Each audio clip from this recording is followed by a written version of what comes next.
Well, hello there, beautiful souls, and welcome to part 12 of this incredible weight loss adventure. Today, I'm going to be preparing for you some bread that comes in at about 1 carbohydrate per serving. A serving is 2 slices. It's a very thin sandwich bread that I use, in my lunches or to dip in soups.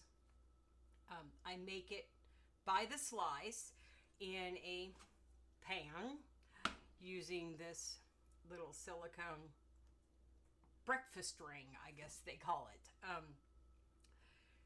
And I use no flour, of course. What I'm using is Isopure. I don't know if you can see that. My lighting's kind of weird. My camera angle's weird because it's hard to fit everything in. So there will be times when I step back that the top of my head gets cut off, or maybe even most of my head. But we do what we have to do. And the important thing is that you see what's going on here on the stovetop, not the top of my head, which has my gray streaks. I'm proud of those. At 56 years old, I earned those. So I'm going to make a double batch because I like to make this ahead of time so that I have it throughout the week to snack on or to make sandwiches with for my lunch or whatever I might feel the need to do with it. They make good quesadillas. I used them last night for taco shells. I'm going to order some corn flavor to add to them to use them for taco shells. They were actually quite good for, they were soft tacos, but they were nice. So I'm going to start with my double batch with 2 large eggs. I will just crack right into my pan here. Sorry, wipe that off my hands. And my trusty hemp milk. So I will need 6 tablespoons of the hemp milk. And you can just cut this recipe in half to make a single batch instead of a double batch. But I like to do the double batch because having it ahead of time helps out. So, oh wow, it worked out just perfect out of that. Fabulous. And I'm going to add 2 tablespoons of toasted sesame oil.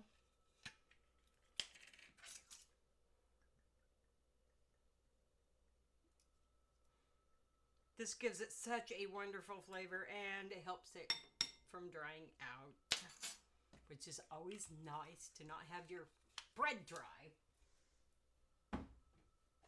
Those are the wet ingredients. So I'm just going to use a fork to mix this together. I hope everyone's having a wonderful time. This is unflavored gelatin. And it helps hold the form of the bread because they're very, very thin slices. We get 5 slices per single batch. So I will be getting 10 slices out of this double batch. So I will be using 1 full packet of the unflavored gelatin. Just stick that right in there and mix it well.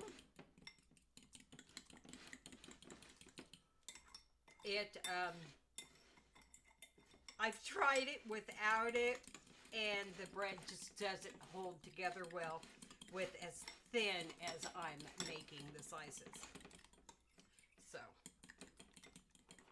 to this, you can see it already thickening a little bit from the gelatin. I have some pink Himalayan salt. Just going to add a couple pinches of that. And I like to put black pepper in it. Gives it a good flavor. You can season it however you like or not season it. That's totally up to you. These seasonings I'm putting in don't add any carbohydrates or calories, so that's good.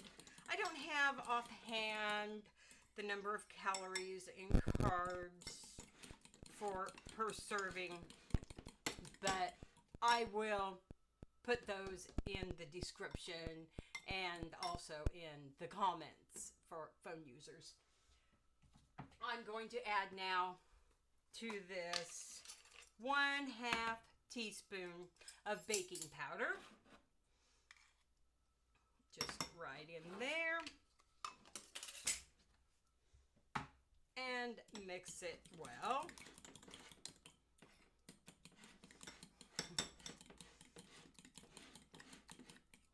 We've been harvesting some things out of the garden. You can see on the counter there behind me. Tomatoes and apples and green beans. Got a bowl of onions here. I didn't grow those, but there's my bowl of onions.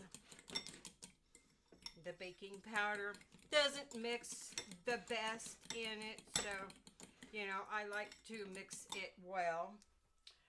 And now I will take the Isopure, I think that's how it's pronounced. This is 0 carbohydrate, unflavored protein whey. And because it's a double batch, I will be using 2 level scoops of this in here. Right into the mix. No need to sift it, just put it in and stir it. If your mixture is a little bit lumpy, it's totally fine. It doesn't seem to hurt anything. I don't even bother using a whisk or a mixer. I just use a fork and mix that right up. And sometimes you might need to add a little more liquid, because you want to be able to get it to flow when you put it in the pan. I'm going to go ahead and turn my pan on and warm it up now. Keep mixing a little. Like I said, it doesn't matter if it's a little lumpy, but we don't want huge dry lumps in it because, yeah, you don't want to bite into a dry lump. So here I have 1 ounce of low moisture blend. It's a mozzarella cheddar low moisture blend. I'm going to add that right in there. And I have 1 ounce of feta crumbles that I have crumbled up a little smaller than what they come because I don't want big chunks of it. I want it spread throughout the batter. Now, a lot of people are, you know, they make the chaffles. I find those to be really thick and too filling and not very bread-like, you know. They're crunchy and dry, and I prefer something that's a little more bread-like that I can use for sandwiches because, you know, we like bread. So, sorry, stepped off camera to put that in my sink. So now I'm going to take this cooking spray. The pan's getting nice and hot. I'm just going to spray a dab in there. Turn my pan down. I have this little scoop that came out of a protein powder. It was a protein powder that you use 2 scoops of instead of 1, so it's, you know, like a half scoop. And I use 1 full scoop into the pan, and then I'm going to just pick it up and roll that around so it's evenly dispersed. I will set this aside. I will cook all that later. We'll allow this one to cook so you can see how it comes out. And while that is cooking, I want to talk a little bit about where we are on this journey and the things that are, the changes that are occurring in our body. Some people at this point will say, well, I'm really frustrated because the scale is not dropping very fast. Or I've actually seen a pound come back. or, you know, it's just I'm not losing anything. I've plateaued. You need to factor in a lot of different things into this. So if you have added exercises, and you'll hear people say muscle weighs more than fat, and that's not true. Pound per pound, muscle weighs exactly the same as fat, but lean muscle takes up less space than, you know, so a pound of lean muscle looks smaller than a pound of fat because it takes up less space in the body. So if you're exercising, you may be replacing the fat that's coming off with, you know, a pound of fat gone, a pound of lean muscle obtained. And so you might not see that drop on your scale. And that's okay. A way to keep from being frustrated by that is to do your measurements. So I haven't lost much this past week. Not like the drastic loss from the week before. But I've been using the rowing machine. I'm walking a lot. You know, I walk an average of 6 to 8 miles a day at work, 4 days a week. So there's that. And so I take my measurements. And over this past 2-week period, I have lost a 1/2 inch around my hips, a 1/2 inch at the waist, a 1/2 inch below my breasts, and amazingly, my breasts are the same. Thank goodness, because there's not much there. But they're not getting smaller because of the motion of the rowing machine is building that lean muscle right there. And that's a godsend to me because, yeah, I'm very small chested. Anyway, I guess we didn't need to go there. So this bread now is starting to form up a little bit. I'm going to take these tongs because this form is very hot. I'm going to pull that off. And I will turn the bread right there in the pan. You can see it's golden brown. It's very nice. Now I will just let that cook now. So yeah, if you're not seeing the weight loss, there's that can factor in. And also your salt intake. Now, a 16 ounces of water weighs a pound. That's a lot. And if we are retaining water, you're retaining weight. At, you know, a very large quantity of weight can come from water retention. I've seen people go like fluctuate 5 pounds a day even from their water retention.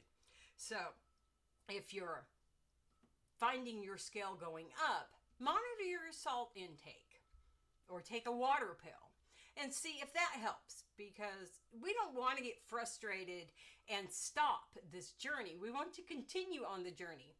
So yeah, take your measurements, keep an eye on those, because if your clothes are fitting better, you're losing fat and gaining muscle.